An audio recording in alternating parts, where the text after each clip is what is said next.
उत्कृष्ट बोला जग जिंका। आपण भाषण करतेवेळी उत्कृष्ट बोललं पाहिजे आणि त्याच्यामुळे दुसऱ्यावर प्रभाव पडला पाहिजे। जो विषय आपण निवडतो तो आपल्या आवडीचा असावा लागतो, त्यामध्ये आपल्याला आवड असावी लागते, त्यामध्ये गुंतून जावे लागते आणि तो विषय आपल्या अंगात शिरावा लागतो। जो विषय आपण बोलणार आहे त्यात पूर्ण सत्य असलं पाहिजे। सत्य जर असेल तर पुढच्या माणसाला ऐकायला आणि आपलं बोलायला सुद्धा उत्साह वाढत असतो। आणि जो काही विषय आहे त्यामधील जे थोर व्यक्ती आहेत त्या थोर व्यक्तीविषयी आपल्याला आदर असला पाहिजे आणि जे आपला आदर्श आहे, चांगला आदर्श आहे, त्या आदर्शाविषयी पूर्ण आपल्याला कल्पना असली पाहिजे आणि आपल्या विषयामध्ये नवनवी वेगवेगळ्या कल्पना समाविष्ट असल्या पाहिजेत। आपण जे बोलतो आहे ते व्यवहारात त्याचा उपयोग झाला पाहिजे, प्रत्येकाच्या जीवनाशी तो विषय निगडीत असला पाहिजे आणि तरच त्या लोकांना, आपले जे समोर जमलेले लोक आहेत, आपल्याला त्यांच्यामध्ये तो विषय गुंतवता येतो, सर्व लोकांना त्याच्यामध्ये गुंतवून ठेवता येते। त्यामुळे जो विषय आहे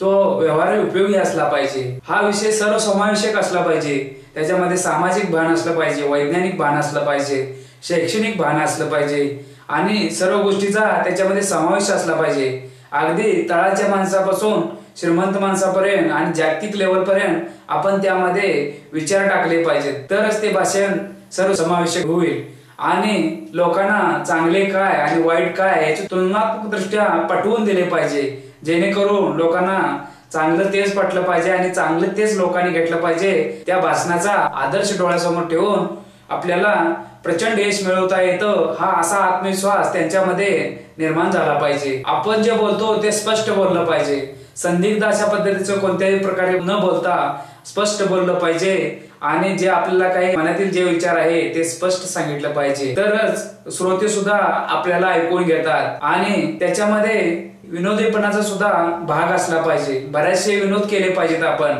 अधूनमधून श्रोते लोकांना हसवण्यासाठी, त्याच्यामध्ये भरपूर प्रमाणात विनोद जरी असले तरी चालतील। असे हे जे निवडक विनोद आहे ते कुणाचेही व्यंगावर बोट ठेवणार नसावे किंवा त्याच्यातून एक सामाजिक तेढ निर्माण होईल अशा प्रकारे सुद्धा विनोद नसावे। विनोद हे निखळ विनोद असावेत, त्याच्यामध्ये सत्यता असावी, कुणाचंही त्याच्यामध्ये द्वेष करता कामा नये, तिरस्कार करता कामा नये। अशा प्रकारचं भाषण आपलं उत्कृष्ट भाषण असलं पाहिजे। त्याच्यामध्ये थोड्या प्रमाणात कविता असल्या पाहिजेत, काव्य असलं पाहिजे। काव्य म्हणजे एक प्रकारचं आपल्याला एक ऊर्जा देतं, उत्साह वाढवतं। आपल्याला जे संगीत आहे, आपल्या चित्रपटसृष्टीत म्हणा किंवा बऱ्याच ठिकाणी आपण संगीत ऐकतो, ते संगीत आपल्याला उत्साह देतं, तेवढ्या तात्पुरत्या क्षणापुरतं का असं आपल्याला उत्साह देतो, तसं आपल्या भाषणामध्ये काही उत्साह देणारे काव्य असली पाहिजेत, कविता असल्या पाहिजेत, तर आपलं भाषण अधिक सुरेख होऊन जातो। तसेच आपल्या भाषणामध्ये थरारकता असली पाहिजे, रोमांचकता असली पाहिजे। थरारक असल्यामुळं ऐकणाऱ्या सुद्धा अंगावर काटे उभा राहिले पाहिजेत, ऐकणाऱ्याला आपल्याला पुढे काय ऐकायचं आहे याची उत्सुकता लागली पाहिजे। त्यामुळे आपल्या भाषणामध्ये थरारकता असली पाहिजे, रोमांचक पाहिजे। आपण जे बोलणार आहे ते रोमांचक पद्धतीने कसं सांगू शकतो त्याचा विचार करून आपण भाषणामध्ये तशा पद्धतीचं बोललं पाहिजे। आपल्या भाषणामध्ये जे लोकांचं अज्ञान आहे त्या अज्ञानावर आपण प्रकाश सोडला पाहिजे, अज्ञानावर झोड उठवली पाहिजे। जे अज्ञान लोकांच्या मध्ये आहे, बरेचसे वक्ते राजकर्ते जे आहेत त्यांच्यामध्ये अज्ञान खूप असतं, त्या अज्ञानामुळे लोकांच्या मध्ये फक्त एक प्रकारचं भाषणबाजी होऊन जाते। ते भाषणबाजीचं जे अज्ञान आहे ते अज्ञान लोकांच्या समोर तुम्ही प्रस्तुत केलं पाहिजे, लोकांच्या समोर दाखवलं पाहिजे की इथे अज्ञान आहे। आणि आपल्या भाषणामध्ये सतत प्रयत्नवादी माणसाने कसं प्रयत्नवादी असावं ते स्पष्ट केलं पाहिजे। भरपूर प्रमाणात प्रयत्न केल्यानंतर काही गोष्टी कशा साध्य होतात ते आपण सांगितलं पाहिजे। एखादी गोष्ट पूर्ण प्रयत्नाने केली पाहिजे, अपुऱ्या प्रयत्नाने केले तर ती गोष्ट होत नसते। ज्यावेळी तुम्ही पूर्ण प्रयत्न करून गोष्ट करता त्याच वेळी होते। ज्यावेळी आपल्याला असं वाटतंय की एखादी गोष्ट झालेली नाही तर त्यावेळी आपण त्याच्यासाठी पूर्ण प्रयत्न केलेले नसतात। तसेच आपला दृष्टिकोन सकारात्मक असला पाहिजे, तो पॉझिटिव्ह असला पाहिजे। त्याच्यामुळे काय होईल की लोकांच्या मध्ये सकारात्मकता निर्माण होईल, त्यामुळे एखाद्या गोष्टीकडे पाहण्याचा कल लोकांचा वाईट नसून चांगला असेल। सकारात्मक बोलल्यानंतर आपल्या सहकार्याचा, आपल्या मित्राचा किंवा आपल्या परिसरात राहणाऱ्या लोकांचा उत्साह वाढतो। जर नकारात्मक बोललं तर आपला सुद्धा एखाद्या कामाचा उत्साह कमी होऊन जातो आणि हिरमोड होऊन जातो। तसं जर उत्साह वाढवायचा असला तर आपल्या भाषणामध्ये सकारात्मकता असली पाहिजे आणि आपण जे कष्ट करतो त्या कष्टाचं कशा प्रकारे चीज होतं, कठोर परिश्रम कुठल्या गोष्टीसाठी कसं करावं लागतं त्याची उदाहरणं देऊन आपल्या भाषणामध्ये स्पष्ट केलं पाहिजे। कष्टाळूपणा किती महत्वाचा आहे आणि त्याच्यामुळे आपल्याला कशा पद्धतीने जग जिंकता येतं ते त्याच्यातून आपल्याला दाखवता आले पाहिजे। एखाद्या कामाविषयी यश मिळवण्यासाठी जसा शॉर्टकट नसतो तशा पद्धतीने शॉर्टकट नाही हे आपण समजावून सांगितलं पाहिजे। कोणत्या गोष्टीला शॉर्टकट नसतो, काही लोकांचं नशीब असतं ते सर्व लोकांना नशीब काही आजमावता येत, 10% नशीब आपल्याला साथ देत असतं, परंतु ज्याचं 100% नशीब आपल्याला साथ देतं तो माणूस कमी शॉर्टकट मध्ये पुढे जातो। त्यामुळे कुठल्याही कार्यासाठी शॉर्टकट नसतो। आपलं बोलणं मुद्देसूद असले पाहिजे। एखादा मुद्दा जर घेतला आपण त्या मुद्द्याला धरून असलं पाहिजे आणि आपल्याला जे सांगायचे आहे ते मुद्दे देऊन आपण स्पष्ट केले पाहिजे। त्यामुळे आपलं भाषण हे मुद्देसूद असलं पाहिजे। आपल्या भाषणातून लोकांच्यावर प्रभाव पडला पाहिजे। लोकांना काहीतरी नवीन जर ऐकता आलं तरच लोक आपला स्वीकार करणार आहेत, आपल्या भाषणाला कंटाळणार नाही। त्यामुळे आपल्या भाषणाची प्रभाविता असली पाहिजे, समरसता असली पाहिजे। आपण एखादा जो विषय निवडलेला आहे किंवा जे विषयावर बोलणार आहे त्याच्याशी समरस होऊन बोललं पाहिजे। त्यातल्या बऱ्याचशा गोष्टी आपल्याला माहिती असल्या पाहिजे। जवळजवळ पुढच्या श्रोत्यांना ज्या गोष्टी माहिती नाहीत त्याच्या 10 पटीने आपल्याला माहिती असली पाहिजे। त्यामुळेच आपण त्याच्यामध्ये समरस होऊन जाऊ। आपल्या भाषणाला एक प्रकारची मोहकता निर्माण झाली पाहिजे की भाषण किती व्यवस्थित झालंय आणि भाषण किती ऐकणाऱ्याला भरपूर प्रमाणात ऐकावं असं वाटलं पाहिजे। सुंदरता असली पाहिजे भाषणामध्ये, अतिशय सुंदरता असली पाहिजे। भाषण हे कधी पण वैशिष्ट्यपूर्ण असलं पाहिजे। वैशिष्ट्य म्हणजे भाषणामध्ये काही ठराविक जे भाग आहेत ते लोकांच्या आयुष्यभर लक्षात राहण्याजोगे असले पाहिजेत आणि भाषणामध्ये प्रत्येक वेळी उदाहरणासह स्पष्टीकरण केलं पाहिजे। प्रत्येक गोष्टीमध्ये उदाहरण देऊन लोकांना लवकर पडतं। तसं जर सांगितलं आपण तर लोकांना जास्त प्रकारे समजावून सांगायचं असेल तर उदाहरणं देऊन स्पष्ट केले पाहिजे आणि आपल्या भाषणामध्ये इतिहासाचे आपण पुरावे स्पष्ट केले पाहिजेत। ज्या गोष्टीसाठी अशा प्रकारचा इतिहास आपल्या माणसाच्या आयुष्यामध्ये इतिहासाचा किती प्रभाव आहे ते स्पष्ट केलं पाहिजे। इतिहासातील अनेक घटना सांगितल्या पाहिजेत। त्या विषयाशी निगडीत ज्या असलेल्या इतिहासामधील वेगवेगळ्या गोष्टी आपल्याला माहित असल्या पाहिजेत आणि लोकांना पण नवीन असल्या पाहिजेत। अशा पद्धतीचा आपल्या भाषणामध्ये समावेश असला पाहिजे। नंतर पूर्वग्रह दूषितपणा, काही लोकांच्या मनामध्ये ग्रह दूषितपणा असतो। एखादी व्यक्ती वाईट असते असा पूर्वग्रह असतो लोकांच्या मध्ये, तो पूर्वग्रह असता कामा नये आणि लोकांच्या मध्ये जो पूर्वग्रह आहे तो कसा घालवायचा ते आपण आपल्या भाषणातून स्पष्ट केलेलं आहे। गैरसमजूत असेल, गैरसमजूत कशी घालवायची ते आपल्या भाषणामध्ये असेल। आपलं भाषण जग जिंकणार आहे, आपणच विजेता होणार आहे अशा दृष्टीनं आपण लोकांच्या समोर हजर झालं पाहिजे। आपण लोकांना अशा पद्धतीने दाखवलं पाहिजे की आपण जग जिंकणार आहे, अशा प्रकारे आपलं भाषण असलं पाहिजे आणि आपल्या भाषणामध्ये यशस्वी झालेल्या लोकांची गाथा असली पाहिजे। वेगवेगळ्या भाषणाच्या आधारे जे यशस्वी झालेले आहेत बरीचशी उदाहरणं दिलेली पाहिजेत। तर त्या जर उदाहरणं दिली तर ते भाषणामध्ये एक प्रकारचा प्रभावीपणा येऊन जातो। त्यामुळे आपल्या भाषणामध्ये यशस्वी लोकांची मुद्दे आपण टाकले पाहिजे। आपलं भाषण जे असणार आहे लोकांचा नकारात्मक दृष्टिकोन जो आहे ते घालवणार असलं पाहिजे। लोकांना कसं सकारात्मक बोलायला शिकवावं हे भाषणामध्ये हा मुद्दा अत्यंत महत्वाचा आहे। आपलं भाषण भव्य दिव्य असलं पाहिजे। आपल्या भाषणामध्ये एक प्रकारचा मोठे स्वप्न पाहायला शिकवलं पाहिजे। आपल्या भाषणामध्ये लोकांना जर स्वप्न बघायचं शिकवलं तुम्ही तर मार्गही आपोआप सापडेल आणि त्यांना आर्थिक संपत्ती सुद्धा त्यांना आपोआप सापडेल। त्यामुळे आपलं स्वप्न असं भव्य दिव्य असलं पाहिजे। आपले भाषण मध्येच एक प्रकारचे काहीतरी रोमांचक असं लोकांना विषय दिला पाहिजे। आपल्या भाषणामध्ये संकटाला सामना कसं करावं हे शिकवणारं आपलं भाषण असतं। काही लोकांना छोट्या छोट्या समस्यामध्ये प्रचंड प्रमाणामध्ये ताण निर्माण झालेला आहे। आजच्या स्पर्धात्मक युगामध्ये प्रचंड प्रमाणामध्ये लोकांच्या मनामध्ये ताण निर्माण झालेला आहे। तर अशा पद्धतीने छोट्या संकटावर कशी मात करायची, त्याचा आत्मविश्वास लोकांच्या मध्ये निर्माण कसा व्हावा हे सांगणार भाषण आपलं असावं। समस्याला हात घालणारं असावं। प्रत्येकाच्या वेगवेगळ्या समस्या असतात। काही जर वयस्कर व्यक्ती असतील तर त्यांना आपल्या कुटुंबामध्ये मान सन्मान मिळत नसेल ती एक समस्या असेल, मुलांना ऍडमिशन मिळत नसेल ती एक समस्या होऊ शकते, किंवा एका मुलीचं चांगल्या घराण्यात स्थळ मिळू शकत नाही अशी समस्या असतं।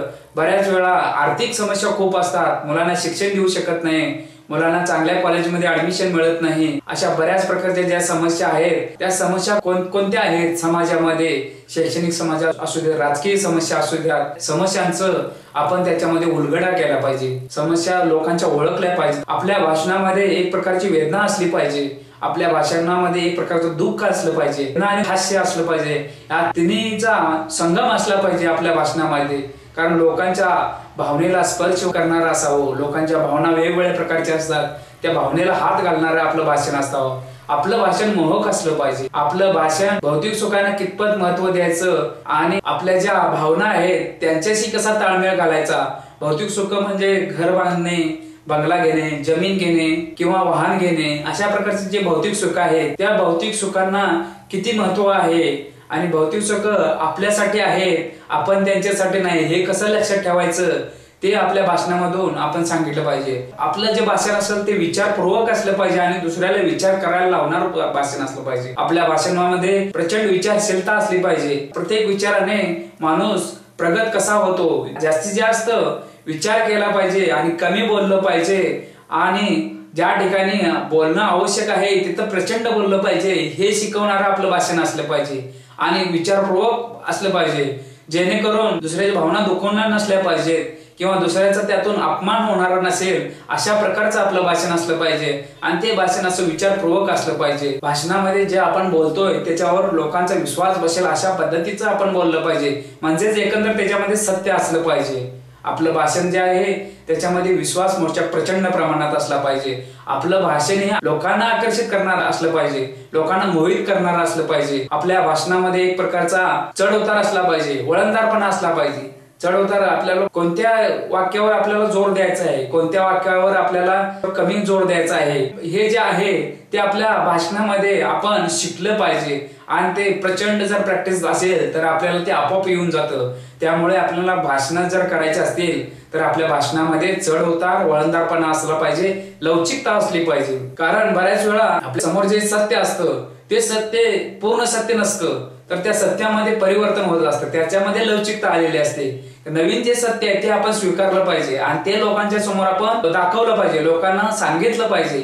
तर त्यामुळे आपल्या भाषणामध्ये लवचिकता असली पाहिजे, आपल्या भाषणामध्ये सफाईदारपणा असला पाहिजे. एक एक विषय आपण सफाईदारपणे लोकांना पटवून दिला पाहिजे. अशा पद्धतीने आपल्या भाषणामध्ये सफाईदारपणा असला पाहिजे. आपलं भाषण हे शिखरावर नेणारं असावं. प्रचंड शिखर कसं गाठावं, त्याच्या पायऱ्या कोणत्या कोणत्या आहेत, प्रथम पहिल्या पायरीपासून शेवट पायरीपर्यंत कसं जायचं ते शिकवणारं भाषण असावं. एकदम 10व्या पायरीवर न जाता पहिल्या पायरीपासून 10व्या पायरीपर्यंत कसं जावं हे शिकवणारं आपलं भाषण असतं. जर 10व्या पायरीवर गेलो आपण तर तिथून खाली कसं पडणार आहे हे आपल्याला त्यांना उदाहरणासह दाखवून दिलं पाहिजे. त्यामुळे आपल्या भाषणामध्ये शिखरावर नेणारं भाषण असावं, उतुंग भरारी घेणारं भाषण असावं. आपल्या भाषणामध्ये वैश्विक विचार असले पाहिजेत, विश्वाचा विचार करणारं त्याच्यामध्ये ज्ञान असलं पाहिजे. एकंदर आपण तळ्यातील असलेल्या बेडकाप्रमाणे न राहता विशाल समुद्रात असलेल्या बेडकाप्रमाणे लोकांना जगायला शिकवलं पाहिजे आणि एक प्रकारचं वैश्विक ज्ञान त्या भाषणामध्ये आपल्याला दिलं पाहिजे.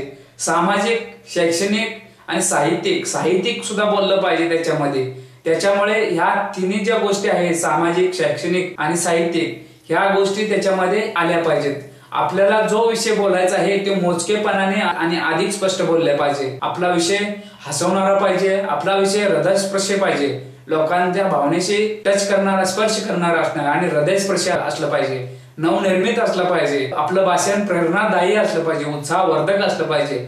आपण जे भाषण करतोय ते शास्त्र शुद्ध असलं पाहिजे, त्याच्यात कोणत्याही प्रकारच्या चुका नसल्या पाहिजेत, चुका या नसल्याच पाहिजे. त्यामुळे ते आपण प्रॅक्टिस करून ते करू शकतो. जे आपलं भाषण आहे ते शास्त्र शुद्ध असलं पाहिजे. आपल्या भाषणामध्ये तंत्रज्ञान असलं पाहिजे, नवनवीन तंत्रज्ञान जे येतं ते तंत्रज्ञानाचा उपयोग कसा केला पाहिजे ते भाषणामध्ये आलं पाहिजे. आता काही राजकीय नेत्यांनी आपल्या घरी बसून, आपल्या राज्यात बसून दुसऱ्या राज्यामध्ये ते स्क्रीनवर कसं बोललं जातं असं जे तंत्रज्ञान आहे बरंचसं, किंवा आपल्या आवाजाची अनेक पटीने क्षमता वाढवणे जे स्पीकर आहेत, या अशा प्रकारच्या ज्या ध्वनीच्या माध्यम आहेत त्या ध्वनीच्या माध्यमांचा कसा वापर करून घेतला पाहिजे. तर त्यात तसेच आपण जे लाईव्ह कार्यक्रम बघतो त्या लाईव्ह कार्यक्रमाच्या आधारे सुद्धा आपण लोकांच्या पर्यंत आपलं भाषण पोहोचवू शकतो. आपलं जर भाषण पोहोचवायचं असेल तर ह्या लाईव्ह कार्यक्रमासाठी काय करता येईल आपल्याला विचार करून आपलं भाषण पूर्ण तंत्रज्ञानयुक्त असलं पाहिजे, आपलं भाषण सोपं असलं पाहिजे, सुलभ असलं पाहिजे, ग्रामीण लोकांना रुचेल असं असलं पाहिजे, आपली भाषा लोकांना पटकन समजेल अशी भाषा असली पाहिजे। त्यामुळे ह्याच्यामध्ये हेच मोठ्या प्रमाणात महत्वाचं आहे की आपलं भाषण लोकांना अगदी कमी वेळामध्ये समजलं पाहिजे। ह्याच्यासाठी आपण प्रयत्न केला पाहिजे। आपलं भाषण आपण सांगते वेळी ठासून सांगितलं पाहिजे, आत्मविश्वासपूर्वक सांगितलं पाहिजे की आपलं भाषण कसं आहे, काय आहे ते सगळं ठासून सांगितलं पाहिजे। लोकांची मन हेरावली पाहिजे, संकटावर मात करायचं कसे शिकवलं पाहिजे, हास्य असलं पाहिजे, विनोद असलं पाहिजे, काव्य असलं पाहिजे, अशा प्रकारे लोकांचं मन हेलावून सोडणार असलं पाहिजे, समाज मन ढवळून काढणार असलं पाहिजे। समाजात ज्या आजकालच्या घटना घडतात सरकारवर झोड उठवली पाहिजे, जे कार्यक्षम विरोधी पक्ष नाही त्यांच्यावर झोड उठवली पाहिजे, सरकारवर झोड उठवले पाहिजे, लोकांनी काय केलं पाहिजे, लोकप्रतिनिधींनी काय केलं पाहिजे ते आपल्या भाषणामधून आपण स्पष्ट केलं पाहिजे। आणि आपण भाषण कोणत्या लोकांसमोर सादर करतो त्याप्रमाणे आपल्या भाषणामध्ये परिवर्तन केले पाहिजे। वेगवेगळ्या पद्धतीने आपल्या भाषणामध्ये लोकांना स्पष्टता असली पाहिजे। आपल्या भाषणामधून आपण जे मोठमोठे नेते होऊन गेले त्या नेत्यांचं आपल्या भाषणामध्ये आपण उल्लेख केला पाहिजे। शिवाजी महाराजांचा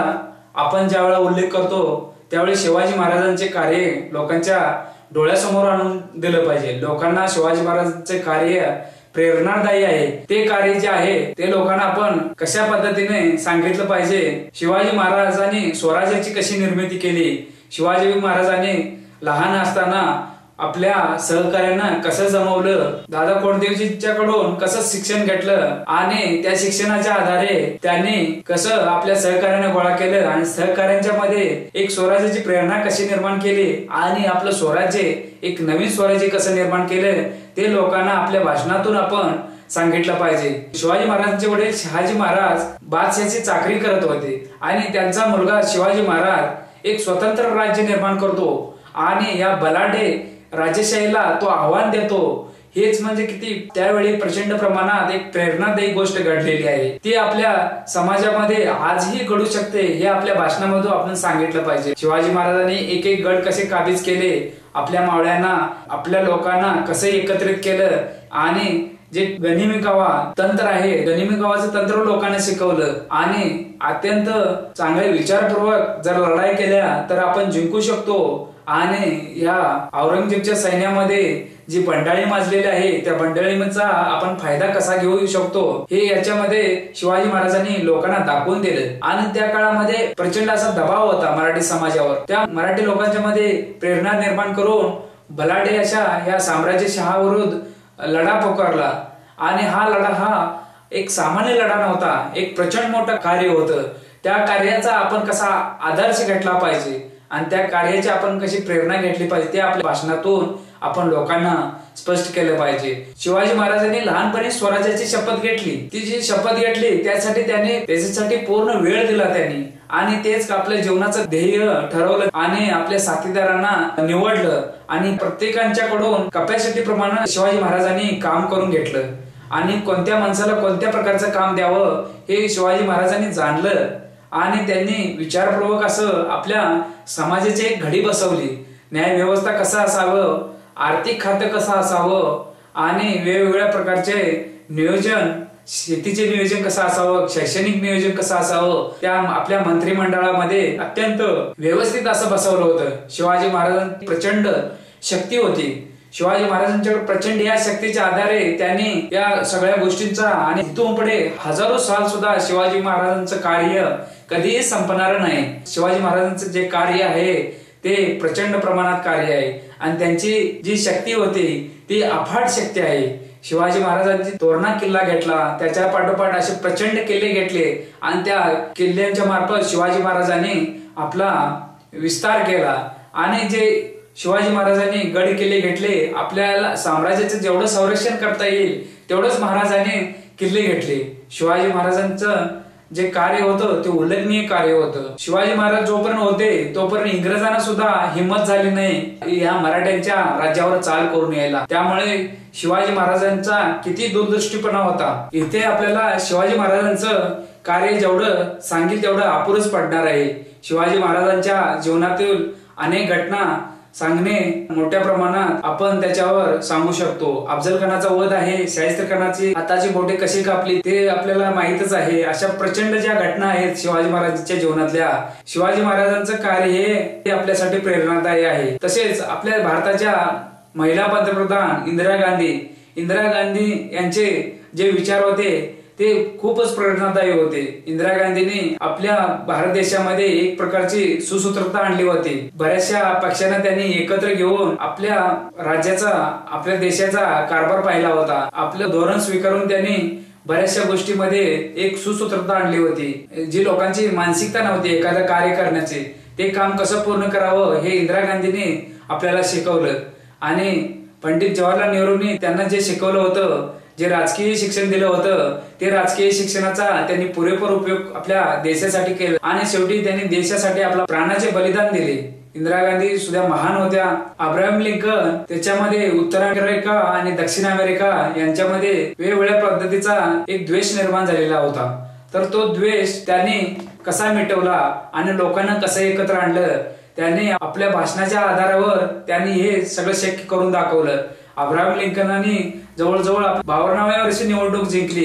त्यामुळे जे अब्राहम लिंकनांचं जे वक्तृत्व होतं ते प्रचंड मोठं होतं. अब्राहम लिंकनांनी काळाने गोरा याच्यात जो भेद होता तो भेद पूर्णपणे मिटवला होता आणि एक स्वतंत्र एक संयुक्त राष्ट्र अब्राहम लिंकन यांचे योगदान सुद्धा प्रचंड प्रमाणात आहे. महात्मा गांधीजी यांनी आपल्या स्वातंत्र्यासाठी आपलं आयुष्य खर्ची घातलं. त्यांनी आपला स्वतःचा त्यांनी स्वार्थ कधी पाहिला नाही. ते बॅरिस्टरहून परत भारतामध्ये आले तर त्यांना कोणत्याही प्रकारची नोकरी मिळाली असती, प्रचंड पैसा मिळाला असता त्यांना, परंतु त्यांनी पैसा न मिळवता आपल्या देशासाठी आपलं प्राण बलिदान करायचं असा निश्चय घेतला त्यांनी. त्यामुळे त्यांचं जे उपोषण होतं त्या उपोषणामुळे इंग्रज सरकारला सुद्धा वाकावं लागलं. त्यामुळे गांधीजींचं जे योगदान होतं ते फार मोठं योगदान होतं. गांधीजींचे विचार होते, सत्यवचनी विचार होते, ते सुद्धा जगामध्ये गांधीजींचे विचार प्रेरणादायी ठरत आहेत. गांधीजींचे जे विचार आहेत जगामध्ये प्रचंड प्रमाणात त्याचं मार्गदर्शक ठरत आहेत. महात्मा गांधीजींसारखा एक महान नेता आपल्याला लाभला, आपलं एक भाग्य समजलं पाहिजे. महात्मा गांधी म्हणजे प्रचंड प्रमाणात एक फार मोठी शक्ती होती, आपल्या देशाची शक्ती होती. नेल्सन मंडेला यांनी प्रचंड प्रमाणात मेहनत घेतली आणि आपल्या लोकांसाठी त्यांनी प्रचंड प्रमाणात कार्य केलं. सुभाषचंद्र बोस यांनी आपल्या झाल वृत्तीने इंग्रज सरकारला प्रतिकार करण्याचा प्रयत्न केला. अशा प्रकारचे जे झाल नेते होते त्यांच्यामुळे सुद्धा इंग्रजांना आपलं स्वातंत्र्य आपल्याला बहाल करावे लागले. त्यामुळे इंग्रज सरकारला नमवलं आणि इंग्रजांना 1947 साली आपल्याला स्वातंत्र्य द्यावं लागलं. सुभाषचंद्र बोस यांनी आपल्या भाषणामधून सुभाषचंद्र बोसने आपल्या लोकांना उद्देशून आपल्या भाषणामध्ये एक उद्देश केला होता लोकांना, तुम मुझे खून दो मैं तुम्हें आजादी दूंगी. या वाक्याच्या आधारे लोकांच्या मध्ये प्रचंड आत्मविश्वास निर्माण झाला आणि लोकांनी आपल्या स्वातंत्र्यासाठी कसं झटावं याच्यासाठी अधिक शक्तीने लोक झटू लागले. त्यानंतर सुभाषचंद्र बोसने जपानच्या सहकार्याने आणि वेगवेगळ्या देशांच्या सहकार्याने आपल्या बॉम्ब निर्मिती अशा वेगवेगळ्या प्रकारच्या शस्त्र निर्मिती शिकून घेतल्या आणि इंग्रज सरकारचे प्रतिकार करण्याचा प्रयत्न केला. महान नेत्याचं आपल्या देशासाठी एक बलिदान ठरलेलं आहे.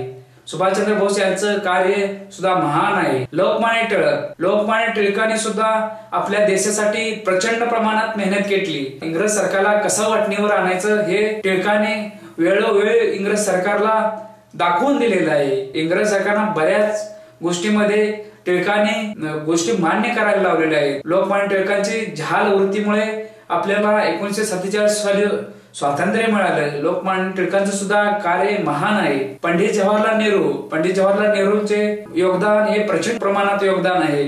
पंडित जवाहरलाल नेहरूंनी अलिप्तवादाचा सिद्धांत स्वीकारला. सर्व देशांपासून वेगळं आपण राहायचं असा अलिप्तवादाचा सिद्धांत पंडित जवाहरलाल नेहरूंनी स्वीकारला आणि तो जो निर्णय होता तो आपल्यासाठी एक प्रचंड प्रमाणात मोठा यशस्वी ठरला आहे. त्यामुळे आज आपण एवढी यशस्वी मजल मारू शकलो, आपण विज्ञानामध्ये मजल मारू शकलो, आपण वेगवेगळे उपग्रह आकाशात सोडू शकलो. तर हे जे आपलं जे कार्य आहे पंडित जवाहरलाल नेहरू यांच्या प्रेरणेतून आपल्याला हे मिळालेलं आहे. राजीव गांधी यांनी आपल्या कॉम्प्युटर क्षेत्रामध्ये, माहिती तंत्रज्ञान क्षेत्रामध्ये भरीव कार्य केलेलं आहे. त्यांचं योगदान हे आपल्या देशासाठी प्रचंड मोठं योगदान आहे. त्याच्यामुळं आपल्या इथे मोठमोठे IT पार्क निर्माण झालेले आहेत आणि आपला जो हुशार मुलांचा जो परदेशामध्ये प्रभाव वाहत चालले होता तो काही प्रमाणात आटवण्यात आपल्या राजीव गांधी यांनी मोलाचं काम केलेलं आहे। भगत सिंग यांनी आपल्या प्राणाचे बलिदान केले, हसत हसत बलिदान केले आणि इंग्रज सरकारला एक भीती निर्माण केली इंग्रज सरकारमध्ये। भगतसिंग, राजगुरू, सुखदेव यासारख्या जहाल नेत्यामुळे, स्वातंत्र्य सेनानीमुळे आपल्या देशात स्वातंत्र्य आपल्याला 1947 साली मिळाले। तसेच अण्णा हजारे, अलीकडच्या काळामध्ये अण्णा हजारेंनी सुद्धा भ्रष्टाचाराविरुद्ध प्रचंड मोठा लढा पुकारला आणि त्या लढ्याला प्रचंड प्रमाणात प्रतिसादही मिळाला। अशा प्रकारे अण्णा हजारेंनी सुद्धा आपल्या ओघवत्या भाषणामार्फत, आपल्या कार्यामार्फत लोकांच्या समोर एक आदर्श निर्माण केला। शाहू महाराजांनी सामाजिक कार्य केले, तसेच प्रचंड प्रमाणात समाज सुधारणा प्रचंड प्रमाणात केले, जातीभेद नष्ट करण्याचा प्रयत्न केलेला आहे आणि वेगवेगळ्या सुधारणा केला, धरणे बांधून विकास करण्याचा, शेतीचा विकास करण्याचा प्रयत्न केला, शैक्षणिक विकास करण्याचा प्रयत्न केला। अशा प्रकारे शाहू महाराजांचं कार्य सुद्धा प्रचंड मोठं आहे। भाषण कला यशवंतरावांच्या भाषा शैलीकडे पाहता असे वाटते की एक साहित्यिक म्हणून यशवंतरावांनी जगायचे ठरवले असते तर मराठी भाषा कितीतरी पटीने समृद्ध झाली असते। यशवंतराव एक साहित्यिक या शीर्षकाखाली 1 मे 1975च्या समर साप्ताहिकात लिहिलेल्या लेखात नासी बडके यांनी लिहिले होते की यशवंतराव मला अधिक प्रिय वाटतात। ते साहित्यिक आणि वक्ता या दोन्ही नात्याने यशवंतरावांची प्रभावी वाणी जसे स्मरणीय आहे तसेच त्यांच्या लेखणीचा संचार कौतुकास्पद आहे। नेता आणि शासनकर्ता अशी जोड भूमिका यशवंतरावांना करावी लागत असल्याने त्यांच्या वाणीचा विलास नित्य होत असतो। त्या मानाने त्यांचे लेखन अधूनमधून क्वचित वाचायला मिळते, परंतु जेव्हा ते लेखणी उचलतात तेव्हा अशा काही उत्कृष्ट दर्जाचं साहित्य त्यांची लेखणी निर्माण करून जाते की वाचक थक्क होऊन जातो। राजकारण व राज्यकारभार यांची धुरा यशवंतरावांनी खांद्यावर घेतली आहे खरे, परंतु त्यांच्या मनाला खरे आकर्षण आहे साहित्याचे आणि कलांचे। यशवंतरावांचे पडलेले भाषण आज जसे कधी कुणी ऐकलेले नाही त्याप्रमाणे फसलेला लेख मी कधी वाचलेला नाही। क्वचित प्रसंगी त्यांची लेखनाची पातळी इतक्या उंचीवर गेलेली असते की ती पाहून ते मी व्हायला होतं। राजकीय भाषणांचे टिप्पण व टिप्स, निवडणूक म्हटले की सभा आल्या आणि सभा म्हटले की वक्ते, महाराष्ट्रातील वक्त्यांची समर्थ परंपरा पण अपवाद वगळता नव्या पिढीच्या राजकारणामध्ये वक्तृत्व कला आलेख उतरता दिसतो। आगामी विधानसभा निवडणुकीच्या फडात तर हे प्रकर्षाने जाणवणार आहे।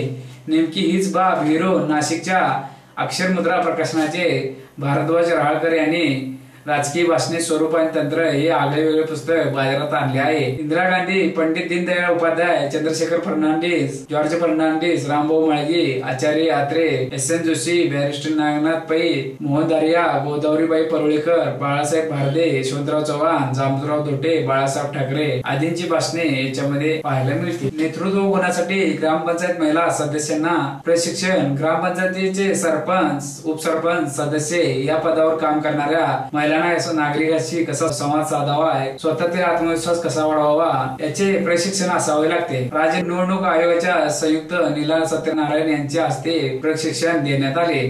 त्यावेळी उपस्थित सर्व महिलांशी संवाद साधला। तसेच ग्रामपंचायतीच्या सदस्य, उपसरपंच, सरपंच या पदावर काम करताना येणाऱ्या अडचणी जाणून घेतल्या। या महिलांना काम कसे करावे लागते, कोणत्या गोष्टी आत्मसात कराव्यात असे प्रशिक्षण देण्यात येते। आपल्या भाषणामध्ये प्रत्येकाचा व्यक्तिमत्व विकास झाला पाहिजे। आपण कोणीही असाल, आपल्या प्रत्येकाचे व्यक्तिमत्व परिपूर्ण असेल तर आपल्या भाषणाला एक बहारदारपणा येतो। जगराटीतून आपले कुठेच काही अडत नाही, इच्छा तिथे मार्ग असतो, या मार्गावर चालत राहणे मात्र महत्वाचे असते। म्हणूनच नकारात्मक भाव झटकत राहून आपल्या व्यक्तिमत्व विकासाकडे लक्ष देणे अत्यंत गरजेचे असते। आपला पोशाख दिसणे यापेक्षा आपल्याकडे कोणकोणती कौशल्य आहेत, मराठी, हिंदी व इंग्रजी भाषा कशी येते, व्यवहार ज्ञान कितपत आहे, आपण निश्चित असे ध्येय निवडलेले आहे किंवा नाही इत्यादी गोष्टींना आजच्या युगात मोठे महत्व आहे। आपल्या व्यक्तिमत्व विकासाची सुरुवात ही आईच्या कुशीतून होते आणि जगाच्या व्यासपीठापर्यंत विकासाच्या नवनवे संधी उपलब्ध होत असतात। त्या जितक्या समजून घेता येतील तेवढे आपण माणूस म्हणून समृद्ध होत असतो।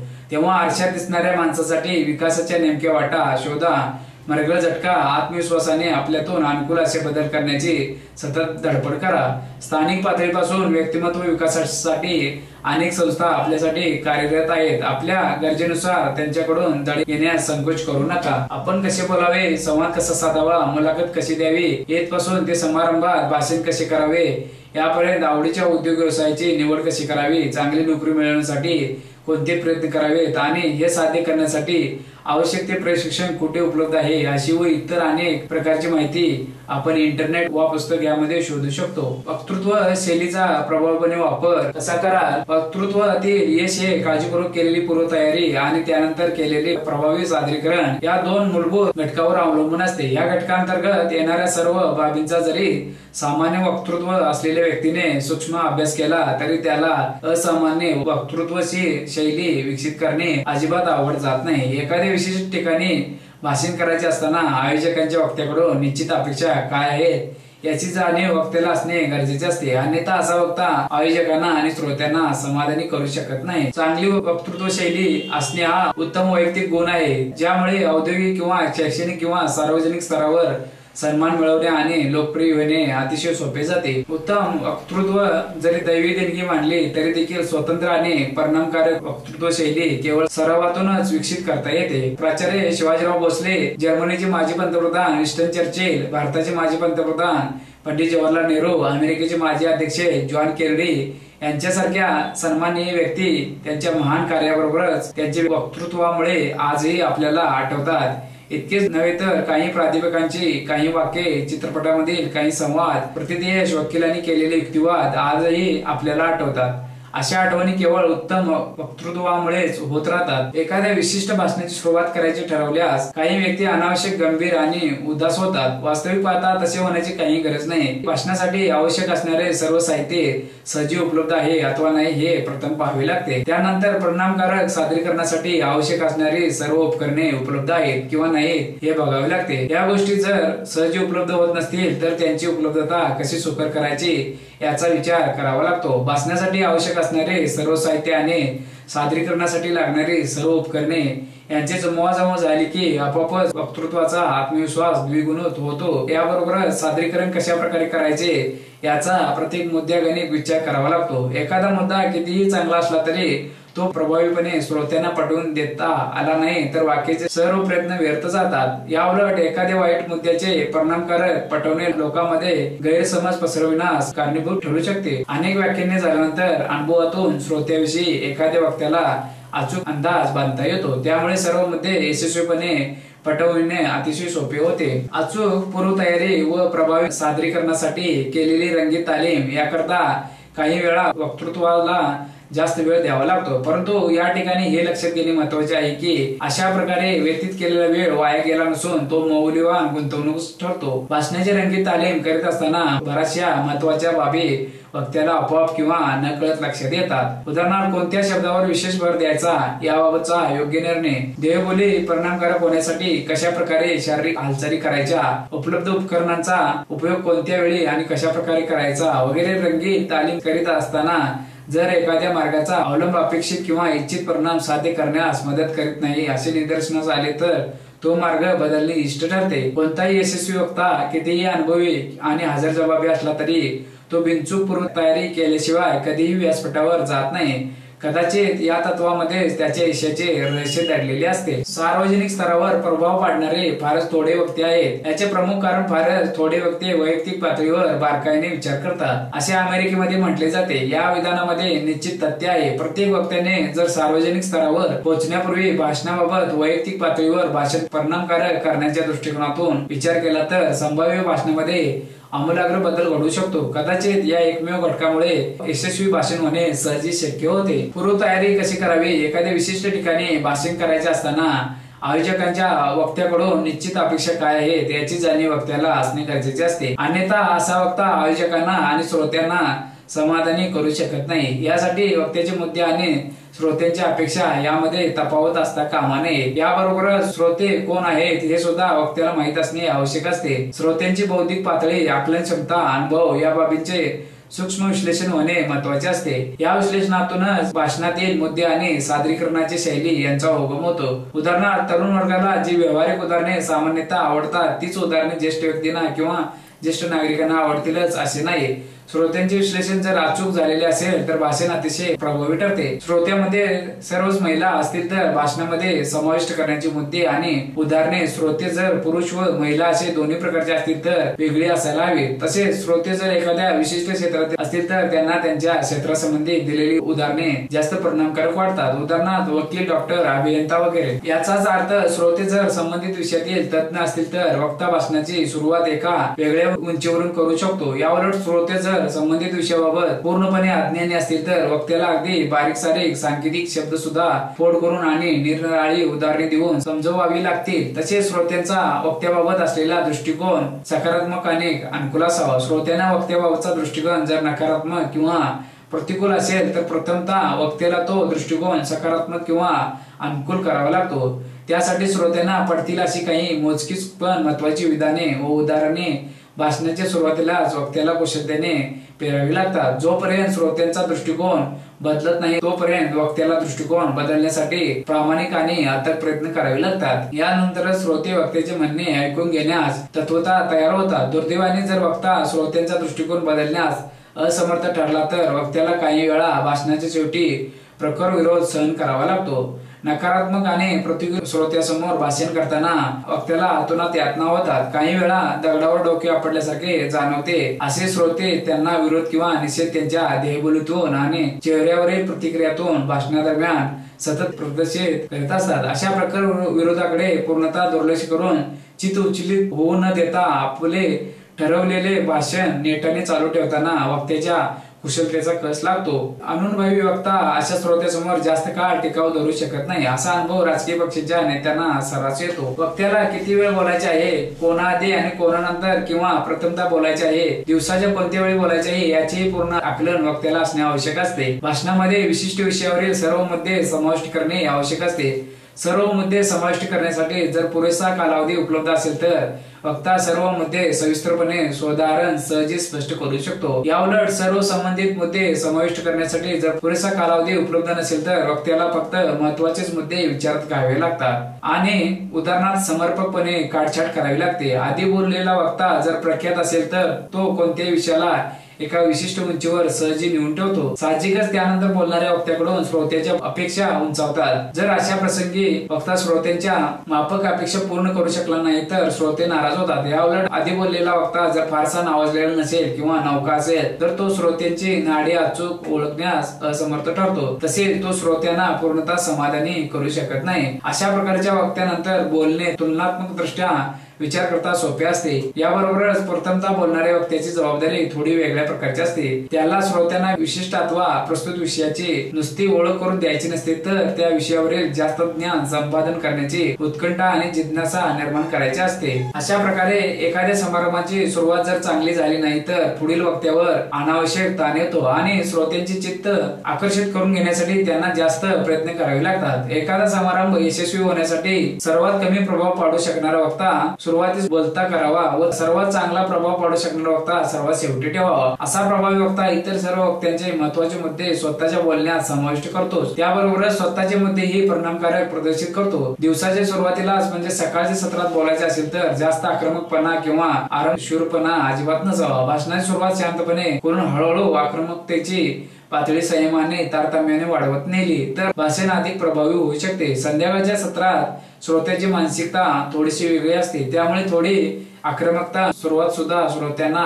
मंत्रमुग्ध करण्यास कारणीभूत ठरू शकते। भाषणासाठी साधारणतः किती संख्येमध्ये श्रोते उपस्थित असतील याचा अंदाज वक्त्याने आयोजकाकडून घ्यावा। तसेच शक्य असल्यास भाषण कोणत्या सभागृहामध्ये द्यायचे आहे, तेथील सर्व उपकरणे सोयीस्कर आहेत अथवा नाही याची पाहणी वक्त्याने भाषणापूर्वीच करावी। भाषणासाठी उपलब्ध करून दिलेला कालावधी जर जास्त वाटत असेल तर शेवटची 10 ते 15 मिनिटे प्रश्नोत्तरासाठी राखून ठेवावी। त्यामुळे श्रोत्यांना भाषणातील मुद्दे किती प्रमाणात आकलन झालेले आहेत किंवा आवडले आहेत याचा साधारण अंदाज येतो। सादरीकरण कसे करावे, भाषणात समाविष्ट होणाऱ्या निरनिराळ्या मुद्द्यांचे सादरीकरण वैशिष्ट्यपूर्ण शैलीने करता येते। तर्कशुद्ध सादरीकरण भाषणामध्ये येणारे सर्व मुद्दे तर्कशास्त्रानुसार क्रमाक्रमाने समाविष्ट करून वक्ता वेगवेगळ्या मुद्द्यावर स्वतःचे मते प्रदर्शित करतो। उदाहरणार्थ जेव्हा एखाद्या विशिष्ट मंडळाची पुनर्रचना होत असते त्यावेळी करावे लागणाऱ्या भाषणामध्ये सर्व तर्कशुद्ध मुद्दे सुसंगतपणे मांडणे गरजेचे असते. मंडळाची पुनर्रचना करण्यासाठी निकड बाब असली, जुन्या मंडळाच्या कार्यामध्ये काही त्रुटी किंवा कमतरता होत्या अथवा नव्हत्या,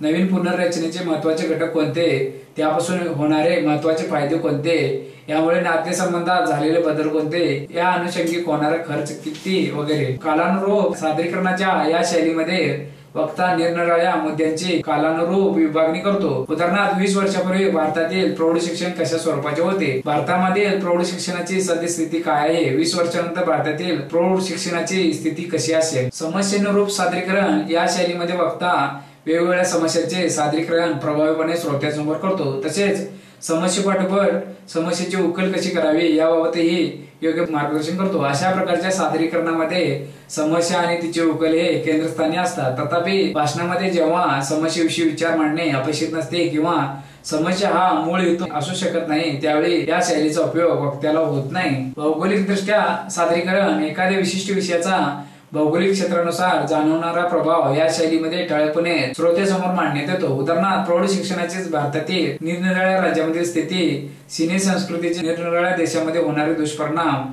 वगैरे. अर्थात ज्यावेळी विषयाची कक्षा व्यापक नसते त्यावेळी या शैलीचा वापर वक्त्याला करता येत नाही. तसेच विषयाची व्याप्तीनुसार वरील सर्व शैलीचा सुरेख समन्वय साधून वक्तृत्व शैलीमध्ये वैविध्य आणता येते. त्यामुळे श्रोत्यांचा उत्साह टिकून राहतो आणि ते श्रोत्याच्या आगामी शैलीबद्दल काही अंदाज बांधू शकत नाही. सुरुवात कशी करावी, विशिष्ट वक्तृत्व शैलीबाबत निर्णय झाल्यानंतर भाषणाची सुरुवात अतिशय परिणामकारक असावी लागते. प्रथमतः झालेला प्रभाव हा श्रोत्यावर दीर्घकाळ टिकतो. सुरुवातीच्या काही क्षणात जर वक्ता श्रोत्यावर प्रभाव पाडू शकला तर यशस्वी होण्याचे अर्ध्याधिक काम पूर्ण झालेले असते. रेमंड बॅक्स्टर सारखे काही यशस्वी वक्ते प्रसंगानुरूप भाषणाची सुरुवात अतिशय नाट्यमयपणे करीत असतात. काही वक्ते आयोजकांचे आभार मानून भाषणाची सुरुवात करणे पसंत करतात, तर काही वक्ते भाषणाची सुरुवात अत्यंत औपचारिकपणे करतात. सुरुवात झाल्यानंतर भाषणामध्ये कोणकोणते मुद्दे समाविष्ट होणार आहेत याची थोडक्यात श्रोत्यांना माहिती दिली असता भाषणाच्या एकंदरीत व्याप्तीविषयी श्रोत्यांना कायास बांधता येतो. जसजसे एकामागून एक असे निरनिराळे मुद्दे भाषणात येत जातात तसतसा परामर्श घेतलेल्या मुद्द्यांचा व आगामी मुद्द्यांचा धावता आढावा घेतला असता भाषणामध्ये एक वाक्यता राखण्यास मदत होते. उपस्थित असलेल्या श्रोत्यांना भाषणाच्या शैलीमध्ये थोडाफार बदल करावा लागतो. उदाहरणार्थ श्रोते जर एखाद्या विषयातील तज्ञ असतील तर जसे आपण न जाणता किंवा आपल्याला माहित आहेच की अशा शब्दांची पेरणी वक्त्याला श्रोत्यांबरोबर ठेवण्यास मदत करते. महत्वाच्या मुद्द्यांची नोंद केलेले छोटे कागद भाषणादरम्यान संदर्भासाठी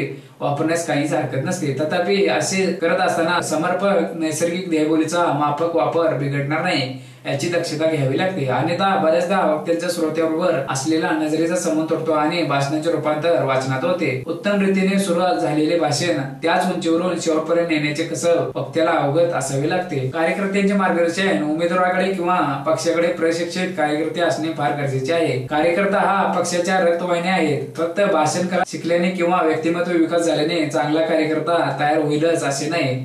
त्याला वैचारिक बांधिलकीची गरज असते. त्यांच्यामध्ये सकारात्मक विचार पद्धती व आक्रमकता लागते. फक्त आपला नेता व पक्ष जनतेच्या समस्या सोडवण्यास सक्षम आहेत असा विश्वास त्याला मतदारांमध्ये निर्माण करता आला पाहिजे. या सर्व बाबींचा विचार करून मार्गदर्शन शिबिर घेतले जातात. कार्यकर्त्यांसाठी एक प्रश्नावली तयार केली आहे, त्यावरून आपल्याला त्यांच्या सुप्त कला गुणांची माहिती होईल.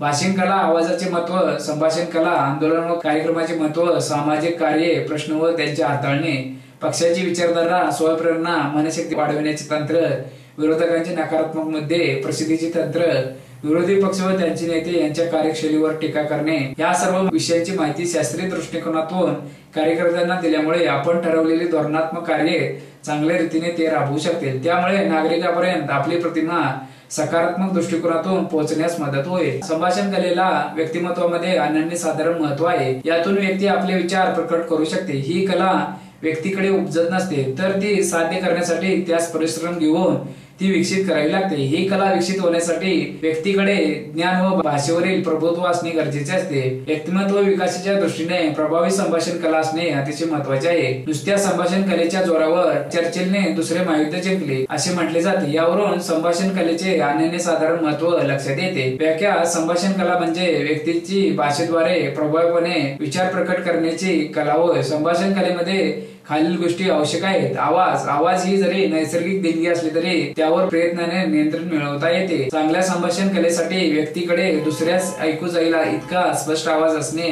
आवश्यक आहे. खणखणीत आवाज सुधारता येतो. भाषणामध्ये त्यातील शब्द व वाक्याच्या अर्थाप्रमाणे आवाजातील चढउतार करणे परिणामकारक ठरते. शब्दांचे उच्चार जर योग्य पद्धतीने केले नाही तर त्याचा अर्थ दुसऱ्या व्यक्तीस समजत नाही, अर्थात ते संभाषण प्रभावी होत नाही. म्हणून शब्दांच्या उच्चारणा संभाषणामध्ये महत्व आहे. शब्दाचे उच्चार स्पष्ट व शब्दकोशामध्ये दिल्याप्रमाणे केले पाहिजे. यासाठी मोठ्या आवाजात इंग्रजी पुस्तके वाचणे उपयुक्त ठरते. शब्दसंग्रहाशिवाय व्यक्तीचे भाषेवर प्रभुत्व होऊच शकत नाही. त्यासाठी वेगवेगळ्या विषयावरील पुस्तके वाचली पाहिजेत. एकाच अर्थाचे भरपूर शब्द जमवले पाहिजेत. त्यामुळे भाषेवर प्रभुत्व संपादन करण्यास मदत होते. रीडर्स डायजेस्ट व स्पर्धा परीक्षेची पुस्तके वाचणे यासाठी खूप उपयुक्त ठरते. बोलताना योग्य ठिकाणी थांबणे. बोलताना योग्य ठिकाणी थांबत बोलले तर ऐकणाऱ्या व्यक्तीला त्या वाक्याचा अर्थ स्पष्टपणे कळतो. म्हणूनच पुस्तकात सुद्धा योग्य ठिकाणी स्वल्पविराम व पूर्णविराम दिलेले असतात. तथापि फक्त त्याच ठिकाणी थांबले पाहिजे असे नाही, तर वाक्याचा अर्थ स्पष्ट करण्यासाठी काही इतर ठिकाणी सुद्धा थांबली तरी चालते. परंतु हे सर्व करीत असताना भाषा ओघवती ठेवण्याची काळजी मात्र घेतली पाहिजे. अर्थात ओघवती भाषा म्हणजे शीघ्र गतीने बोलणे नव्हे. ज्ञान भाषा किती ओघवती असली व शब्दसंग्रह समृद्ध असला तरी ज्या विषयावर बोलायचे आहे त्या विषयाचे ज्ञान सुद्धा चांगले असले पाहिजे. ज्ञान व बोलण्याची कला या दोन्ही गोष्टी एकमेकांना पूरक आहेत. चांगले ज्ञान असले की भाषा सुद्धा आपोआपच ओघवती होते. पटवून देण्याची कला संभाषण कलेतील हा एक अतिशय महत्वाचा भाग आहे. या कलेमुळे व्यक्तीची भाषा प्रभावशाली दिसते व त्याचे एकूण व्यक्तिमत्व प्रभावी वाटते. एखादा मुद्दा पटवून द्यायचा असेल तर तो तर्कशुद्ध पद्धतीने मांडावा लागतो. त्यात दिलेली माहिती शास्त्रीय आधारावर असेल तर मुद्दा पटवणे सोपे जाते. देहबोली म्हणजे शारीरिक हालचालीतून विचार व भावना प्रकट होणे. या हालचाली नकळत होत असतात. व्यक्तीच्या मनामध्ये जे विचार चाललेले असतात त्याप्रमाणे त्याच्या शरीराच्या अवयवांची हालचाल होत असते. या अवयवामध्ये हात, पाय, डोळे, चेहरा यांचा समावेश जास्त होतो. बसण्याच्या व उभ्या राहण्याच्या पद्धतीचा सुद्धा देहबोलीमध्ये अभ्यास केला जातो. देहबोलीचा सखोल अभ्यास केल्यास दुसऱ्याच्या मनात काय विचार चालले आहे त्याचा अभ्यास करता येतो. विनोद संभाषणामध्ये विनोद हे वातावरण निर्मितीसाठी केले जातात. त्यामुळे श्रोत्यामध्ये एक आनंदी व उत्साही वातावरण निर्माण होते व ते संभाषण ऐकण्यासाठी उत्सुक होतात. संभाषण ऐकत असताना काही ठराविक काळानंतर श्रोत्यांना कंटाळा येऊ लागतो व संभाषणातील एकाग्रता व आवड कमी होऊ लागते. अशा वेळी क्षणिक विनोद केल्यास श्रोते पुन्हा उत्साहित होऊन संभाषण आवडीने ऐकू लागतात. याशिवाय विनोदाच्या माध्यमातून एखादा तात्विक विचार देखील श्रोत्यांना सहजपणे पटवून देता येतो. विनोदामुळे अपरिचित व अप्रसिद्ध वक्ता देखील श्रोत्यांची जवळीक निर्माण करून जातो. म्हणी दैनंदिन व्यवहारातील अनुभवावरून तयार केल्या जातात. त्यात मार्मिकता, विनोद व पटवून देण्याची क्षमता असते. एखादी गोष्ट होतो, उदाहरणार्थ उंटावरून शेळ्या हाकणे, या म्हणीचा अर्थ माणसाने प्रत्येक काम दूर अंतरावरून न करता स्वतःच्या प्रत्यक्ष नियोजनाखाली केले पाहिजे. हा अर्थ फक्त 3 शब्द वापरून म्हणीच्या सहाय्याने करता येतो. म्हणी योग्य ठिकाणी, योग्य वेळी व योग्य अर्थाने वापरले पाहिजेत. म्हणीच्या वापरामुळे तुमचे भाषण प्रभावी होते, कारण त्यातून ज्ञान व अनुभव प्रकट होत असतात. स्टीव्ह जॉबचे प्रेरणादायी भाषण. स्टीव्ह जॉबने स्टॅनफोर्ड युनिव्हर्सिटीच्या पदवीदान समारंभात केलेले भाषण प्रचंड गाजले. हे भाषण म्हणजे त्यांच्या प्रेरणादायी आयुष्याचा गोषवारा आहे. श्री अमोल कडू यांनी त्यांना केलेला मराठीतून अनुवाद. जगातील सर्वोत्तम गणल्या जाणाऱ्या महाविद्यालयापैकी एक अशा महाविद्यालयाच्या पदवीदान समारंभात तुमच्या सोबत बोलायची संधी मला मिळते आहे, हा मी माझा बहुमान समजतो. मी महाविद्यालयीन शिक्षण कधीच पूर्ण करू शकलो नाही. आता सत्य सांगायला हरकत नाही, पण महाविद्यालयीन दीक्षांत समारंभ इतक्या जवळून मी पहिल्यांदा पाहतो आहे. आज मी तुम्हाला माझ्या आयुष्यातील 3 गोष्टी सांगणार आहे. काही प्रचंड कहाणी नाही, फक्त 3 गोष्टी आहेत. पहिली गोष्ट आहे ठिपके जुळवण्याच्या संदर्भातली. मी रीड कॉलेजमध्ये 6 महिन्यातच बाहेर पडलो होतो, पण त्याआधी मी जवळपास 18 महिने कॉलेजमध्ये ड्रॉप इन म्हणून घुटमळत होतो. मग मी बाहेर पडलो तरी का? याची सुरुवात खरं तर माझ्या जन्माच्या आधीपासून आहे. माझी आई ही एक तरुण अविवाहित महाविद्यालयीन विद्यार्थिनी होती आणि तिने मला दत्तक द्यायचे ठरवले. तिची फार इच्छा की मी पदवीधर पालकाकडे दत्तक म्हणून जावे. त्यामुळे अखेर एका वकील दाम्पत्याची त्याकरता निवड झाली. सारे कसे सुरळीत चालू होते आणि अचानक माझ्या जन्माच्या वेळी त्या दोघांनी ठरवले की त्यांना मुलगी हवी आहे. त्यामुळे वेटिंग लिस्टवर असलेल्या माझ्या आई बाबांना रात्री अचानक फोन गेला की मुलगा झालाय, तुमची अजूनही त्याला स्वीकारायची तयारी आहे का? ते म्हणाले अर्थात. नंतर माझ्या आईला कळले की माझ्या दत्तक आईने पदवी पूर्ण केली नव्हती आणि वडिलांनी तर शाळेच्या पुढेही मजल मारली नव्हती. तिने मग दत्तक कागदपत्रे साईन करायला नकार दिला. मग मला महाविद्यालयीन शिक्षणापासून दूर ठेवले जाणार नाही या आश्वासनावरच तिने कागदावर सह्या केल्या. 17 वर्षानंतर मी खरेच कॉलेजला गेलो. मूर्खासारखे मी स्टॅनफोर्ड सारखे महागडे कॉलेज निवडले आणि माझ्या दत्तक पालकांची मध्यमवर्गीय कमाई माझ्या शिक्षणावर खर्च होऊ लागली. 6 महिन्यातच त्याची किंमत मला उमगेनाशी झाली. मला माझ्या आयुष्यात मला काय करायचे आहे याची सुतराम कल्पना नव्हती आणि कॉलेजचे शिक्षण मला याचे उत्तर शोधण्यात मदत करत नव्हते आणि मी इथे आईबाबाची आयुष्यभराची कमाई उडवण्यात गुंतवलो होतो. म्हणून मी कॉलेजमधून बाहेर पडण्याचा निर्णय घेतला आणि सुस्कारा सोडला. अर्थात यावेळी हा छातीत धडकी भरवणारा निर्णय होता, पण आता वाटते की कदाचित हा माझ्या आयुष्यात सर्वात चांगला निर्णय असेल. हा निर्णय पक्का झाल्याक्षणी मी ज्या वर्गाबाबतीत उत्साही नव्हतो तिथे जाणे बंद करून टाकले आणि ज्या वर्गामध्ये मला जाण्यात रस होता त्या वर्गांना नेहमीच जाऊ लागलो. हे सगळे स्वप्नवत नव्हते. डोर्म मिळायचे नाही म्हणून मित्रांच्या रूम्सवर जमिनीवर झोपावे लागे. कोकच्या रिकाम्या बाटल्या देऊन मी 5 सेंट्स जमा करत असे आणि त्यातून जेवणाची तजवीज करत असे. दर रविवारी 7 मैल चालत जात असे. हरे राम हरे कृष्णचे व्यवस्थित जेवण खायला मिळावे म्हणून. पण मला हे आवडत होते. माझ्या अंतःकरणांना आणि माझे कुतूहल यांनी मला जे काही सापडले ते पुढे आयुष्यात अनमोल ठरले. आता हेच पाहना, रीड कॉलेजमध्ये त्यावेळेला बहुधा सर्वोत्तम असे कॅलिग्राफीचे वर्ग चालत. संपूर्ण परिसरात प्रत्येक भित्तीपत्रकावर इतकेच काय अगदी खणावर देखील सुंदर कॅलिग्राफ केलेले आढळले. मी तसाही ड्रॉप आउट होतो आणि मला हे कसे करतात हे जाणून घ्यायचे होते. त्यातच मला माझे नियमित वर्ग करणे जरुरीचे राहिले नव्हते. कॅलिग्राफीच्या वर्गात मी सेरिफ आणि स्वान्स स्टेरिफ फॉन्डुसी मी शिकलो. त्यातच बरोबर 2 अक्षरामध्ये किती जागा असावी, अक्षर सुशोभित कशी करावी याचे ज्ञान मिळत होते. ते सारेच फार सुंदर, ऐतिहासिक आणि कलात्मकरित्या हळूवार होते. कदाचित शास्त्राच्या चिमटीत पकडण्यापलीकडे मी त्याने भारावून गेलो. निखिल मैत्रीचा मेळावा. रमेश पतगंजाला लोकांचे प्रेम मिळते तो लोकनेता होतो. लोकांचे प्रेम संपादन करणे फार कठीण असते. गोपीनाथरावांनी ते मिळवले. त्याची अनेक उदाहरणे आहेत, पण त्यातील माझ्या मते सर्वात महत्वाचे कारण समाजातील तळागाळातील माणसाविषयी त्यांना वाटणारी आस्था, आपुलकी व त्यासाठी संघर्ष करण्याची तयारी ही आहे. श्री गोपीनाथ मुंडे यांच्या 61च्या कार्यक्रमाची 2 कामे आली. पहिले काम होते त्यांच्यावर प्रकाशित होणाऱ्या गौरव ग्रंथासाठी लेख लिहायचे. यशस्वी होण्यासाठी वक्तृत्व कलेचे महत्व. स्वप्ने पहा, जोखीम घ्या आणि यशस्वी व्हा. स्वप्ने पाहिल्याशिवाय प्रगती होणार नाही, म्हणून स्वप्ने पाहणे हे अतिशय महत्वाचे आहे. स्वप्ने पाहणे सोडून देऊ नका. त्यावर तुमचे पुढील आराखडे ठरवता येतात, परंतु त्याहूनही महत्वाचे म्हणजे जोखीम घेणे होय. ती घेतल्यामुळेच आपण किंवा इतर कोणीही कल्पना न केलेली उंची गाठू शकतो. आपण आपली स्वप्ने सत्यात उतरण्याचे आपल्याकडे धैर्य असावे लागते. त्यासाठी पुढील उपाययोजना करावी लागतात. आपले इतरांशी असलेले संबंध सुधारा. आपले ग्राहक असल्यास त्यांच्या